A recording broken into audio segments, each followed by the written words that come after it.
Merry Christmas. We have, as a church family, we've been hit pretty hard this week with a number of family losses. And I just want you to know, as the families that have had those losses, that we're praying for you and we're hurting for you during this season. But we're also here to celebrate. And we have reason to celebrate too, don't we? And so I want to share with you some letters that children wrote to Santa Claus. Dear Santa, there are 3 little boys who live at our house. There's Jeffrey, he's 2. There's David, he's 4. And there's Norman, he's 7. Jeffrey is good some of the time. David is good some of the time. But Norman is good all the time. I'm Norman. From a 4-year-old, Dear Santa, I'll take anything because I hadn't been very good. Dear Santa, I'm not going to ask for a lot. Here's my list. The Etch-a-Sketch Animator, 2 packs of number 2 pencils, Crayola fat markers, and the big gift, my own big screen TV. Well, maybe you can drop the pencils. I don't want to be really selfish. And this is my favorite. Dear Santa, you did not bring me anything good last year. You did not bring me anything good the year before that. This is your last chance.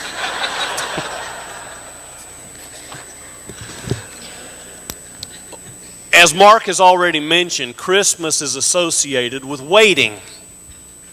I can remember when I was a kid, Christmas, we did it the right way. We opened gifts on Christmas morning.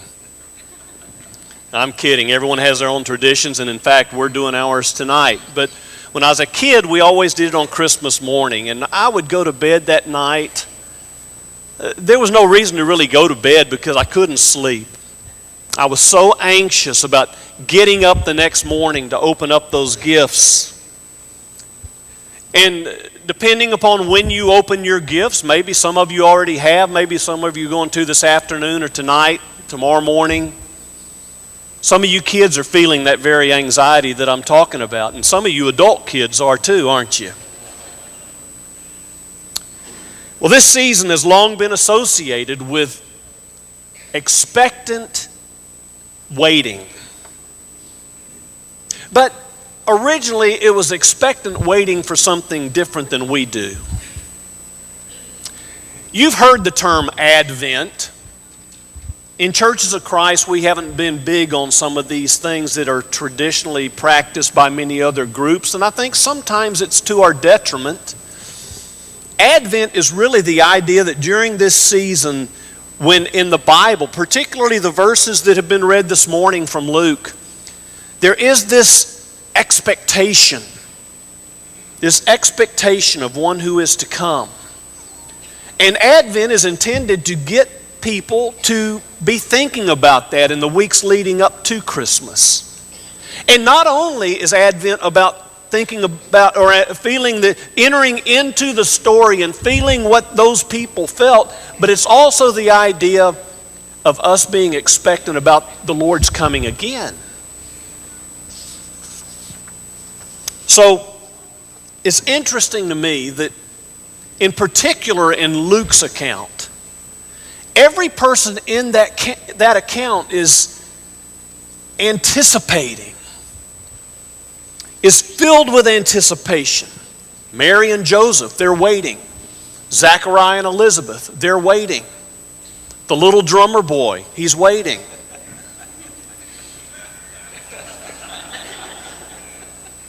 By the way, he's not in the account. You do know that, right? Mary would have had to have some aspirin. The little drummer boy's going to come play the drums for her right after she's delivered a baby. Yeah, thanks a lot. But this whole opening scene of the good news of Jesus Christ is filled with waiting people. In Luke's account, we have 2 other people who are mentioned in this drama. And those are the 2 that I want to talk for just a moment about this morning, because they're anxious too. They're waiting. And all of these people in Luke's account are representatives of the nation of Israel itself that was longing for, that was anticipating the promises that had been given to them.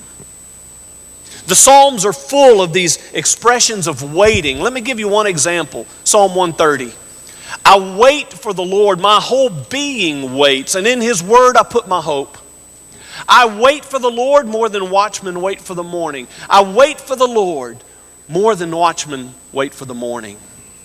Israel, put your hope in the Lord, for with the Lord is unfailing love, and with Him is full redemption. I wait for the Lord. That's a song you just hear throughout the Hebrew Scriptures. But there's some unique characteristics about these people that are in the Christmas account, the birth narrative. They're waiting for the Lord, but there's something different about the way they wait. And let me give you several things. First of all, they wait with a sense of promise. People who wait in this account have received a promise that allows them to wait. It's like a seed that's been planted and it's begun to grow. And this is important because we can only really wait if we're waiting for what has already begun for us. But then also, secondly, their wait is active. Most of us think waiting is something that's very passive. There's something that we can't do anything about, and so we just sit and wait. But there is no passivity in the Christmas narrative. Those who were waiting very actively. They were fully present in the moment, in the conviction that something is happening. And you want to be present in it. And living with the expectation that this may be the moment. And third, they wait patiently. Patient waiting means to live actively in the present. Much of our waiting is filled with wishful thinking. It's filled with wishes. We want the future to go in a very specific direction, and so we want to do things that will make that come about. And that's why we often have a hard time waiting. But the people in the Christmas story weren't filled with wishes, they were filled with hope. And there is a difference. Hope is trusting that something will be fulfilled according to a promise, not just according to our wishes. And so, I want you to join me. Let's go to the temple in Jerusalem. And understand that in the first century, this was the busiest religious site in the world. And what we see as we walk into that temple complex is the all too familiar rush and hurry and exhaustion of those who are immersed in religion. All these religious leaders who are in such a big hurry there, within only a few miles of Bethlehem. And because they're so rushed and hurried, they miss out on the Christmas story. Much like many people still do today. But there's two quiet corners there in that temple complex where there's two people who, in the midst of all the hurry and all the busyness, these two people, they get it. They find the Christmas story. One of them is named Simeon, and the other one is named Anna. And both of them were waiting. They weren't waiting for something, they were waiting for someone. So, about 40 days have gone by since Jesus has actually been born. And Joseph and Mary, as was the custom, as was taught in the Old Covenant, Joseph and Mary have brought this baby to the temple. They brought him there to observe two important Jewish rituals. First of all is the dedication of the child and also the purification of the mother. And that's where we pick up this account in Luke chapter 2 and verse 22, where it says, "When the time came for the purification rites required by the law of Moses, Joseph and Mary took him to Jerusalem to present him to the Lord. As it is written in the law of the Lord, every firstborn male is to be consecrated to the Lord, and to offer a sacrifice in keeping with what is said in the law of the Lord, a pair of doves or two young pigeons." Now there was a man in Jerusalem called Simeon, who was righteous and devout. He was waiting for the consolation of Israel, and the Holy Spirit was on him. Now understand, things hadn't been going well in Israel for a long, long time. They haven't heard a word from the Lord for over 400 years. And right now they're living under Roman oppression. And not only that, they're living under the shadow of an evil king by the name of King Herod. And many were wondering, many of them were beginning to wonder, is Messiah ever really going to come? But not Simeon. Simeon was waiting for the consolation of Israel.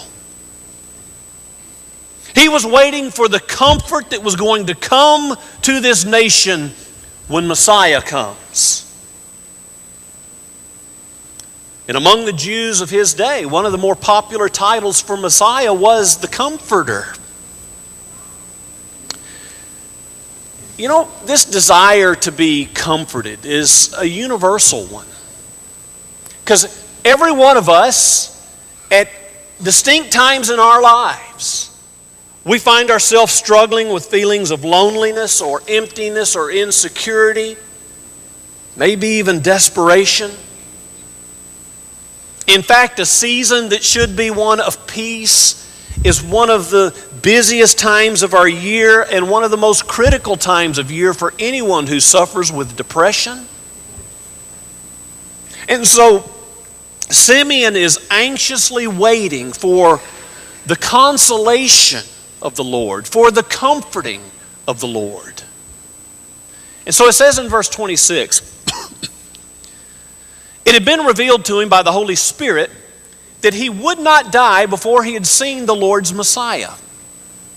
Moved by the Spirit, he went into the temple courts.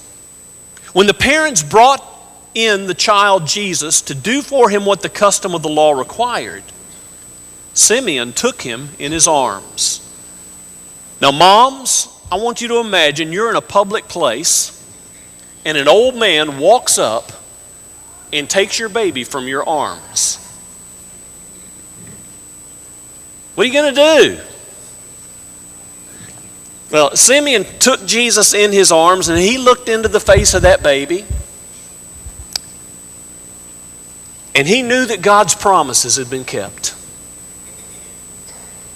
All he needed in order to be at peace was to see and to know that God's consolation had come. He didn't need to see the finished product. All he needed was to see that God was moving, that God was at work, and Simeon's at peace. In fact, listen to what he goes on to say as he begins to praise God. Here he is holding Jesus in his arms. And he praises God, saying, "Sovereign Lord, as you have promised, you may now dismiss your servant in peace." Do you hear what he's saying? I've seen enough now, Lord, I'm ready to die. For my eyes have seen your salvation, which you have prepared in the sight of all nations, a light for revelation to the Gentiles and the glory of your people Israel. The child's father and mother, Joseph and Mary, they marveled at what was said about him, about their son Jesus. Sometimes All we need is a glimpse. All we need is a taste of hope. And that's enough. Well, we skip on down just a little bit and we come to an account of somebody else who found Christmas. It's in Luke chapter 2 and verse 36. There was also a prophet, Anna, the daughter of Penuel of the tribe of Asher. She was very old. She had lived with her husband 7 years after her marriage and then was a widow until she was 84. She never left the temple, but worshiped night and day, fasting and praying. And so here's this 84-year-old woman, totally dedicated to fasting and praying in the temple. She never leaves that temple complex. What's she fasting and praying for? Well, I think we get enough hints in what Luke tells us that we can come to a conclusion that she is waiting, anticipating the coming of redemption, the coming of Messiah. And so it says in verse 38, coming up to them at that very moment, she gave thanks to God and spoke about the child to all who were looking forward to the redemption of Jerusalem. Oh, redemption. That's a big word in the Hebrew Bible in the Old Testament. Redemption has a reference to being freed from slavery. And the greatest story in the Hebrew Bible, the greatest story to the Jews was the story of the Exodus. You remember how they commemorated that at the Passover feast. And the Passover feast itself, we know because Jesus uses that Passover feast to introduce what we just did a while ago, the Lord's Supper. We know that the Passover itself was pointing toward the day when people would celebrate the coming of Messiah. That point in history where God would provide deliverance from our slavery to sin. And here, at last, is the deliverer. Here at last is the Redeemer. This little baby boy. In John's account, John chapter 1, verse 9, is where we're beginning. This is the prologue of John's gospel. And he says this is from the New Living Translation. The one who is the true light, who gives light to everyone, was coming into the world. He came into the very world he created, but the world didn't recognize him. He came to his own people, but even they rejected him. But to all who believed him and accepted him, he gave the right to become children of God. They are reborn not with a physical birth resulting from human passion or plan, but a birth that comes from God. So the Word became human. This is why the Christmas story is so significant. It's not just about a little baby being born. It is about God coming in flesh. The Word became human and made his home among us. He was full of unfailing love and faithfulness, and we have seen his glory, the glory of the Father's one and only Son. So what are you waiting for this Christmas? Maybe you can relate better to Simeon this morning. Maybe you're in a place in life where you can relate to the need for consolation because maybe you're hurting. Maybe you're feeling lonely. Maybe you're feeling empty, afraid. Maybe you're just maxed out. You're needing some comforting. You're needing some consolation. Or maybe this morning you can relate better to Anna. Carrying a load of guilt, never really feeling like that guilt's been removed. You just keep dragging that guilt along, and just about the time you think it's gone, it says, hey, here I am. Needing so badly to be set free from that slavery.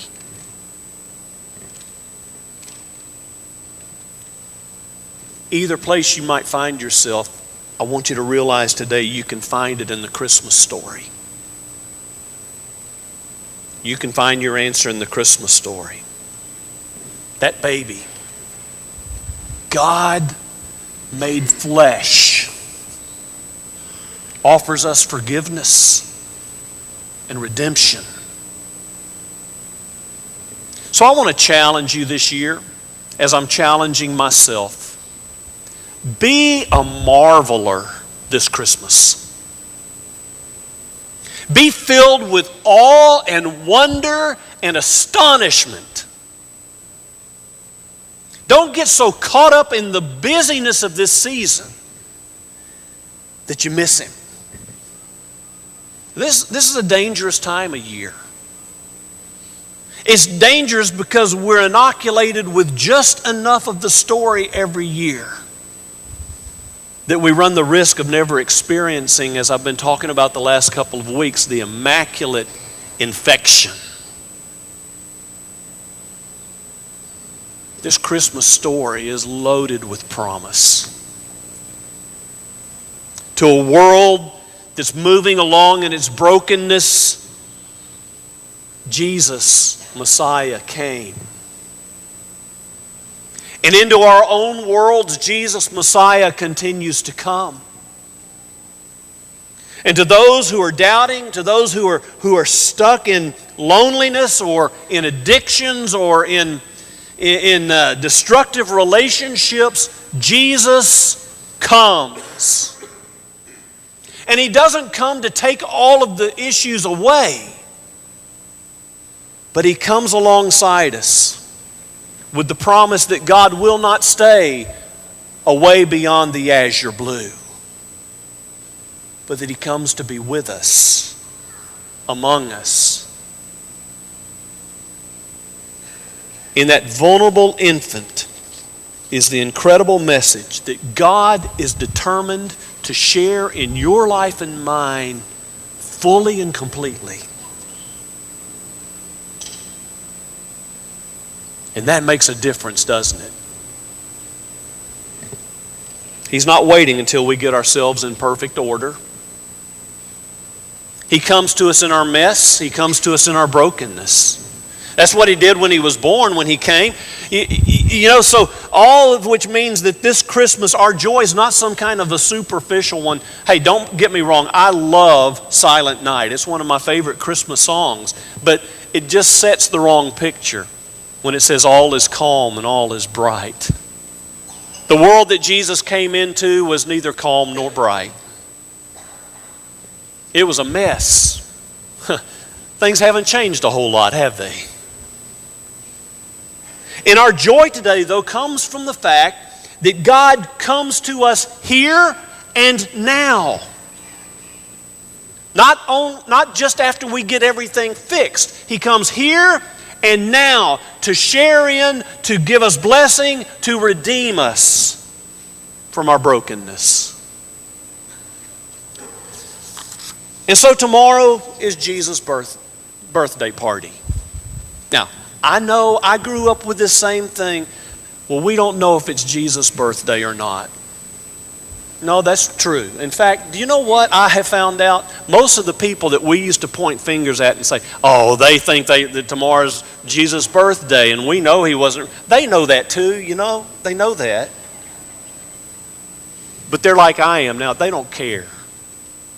Because it's a day to just stop and remember that God came in flesh to live among us. And there can't be anything bad about that. And so tomorrow's Jesus' birthday party. God's entrance into the human experience. And while it's His party, guess what? He's the one who gives the gift. And I'm excited that our family Sometime tonight, our son's preaching right now in Memphis, and he's going to get his family in their car, and they're going to drive on down here, and we're expecting about 8:30 or 9 tonight.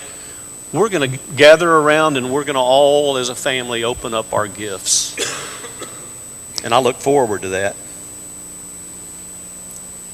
But join me in remembering the greatest gift. God wrapped in flesh. Matthew 4 and verse 16 says, the people living in darkness have seen a great light. On those living in the land of the shadow of death, a light has dawned. And He is Messiah, Jesus Christ. And let us marvel in that. And so we're going to sing a song. If you need to come to express any prayer need or go with to see an elder and his wife in room 102 or to come and be baptized into Jesus Christ and to receive the very salvation we've talked about this morning, we want to encourage you to come while we sing together. Lord, the light of your love is shining in the midst of the darkness shining. Jesus, light of the world, shine upon. Set us free by you now bring us. Shine on me. Shine on me. Shine.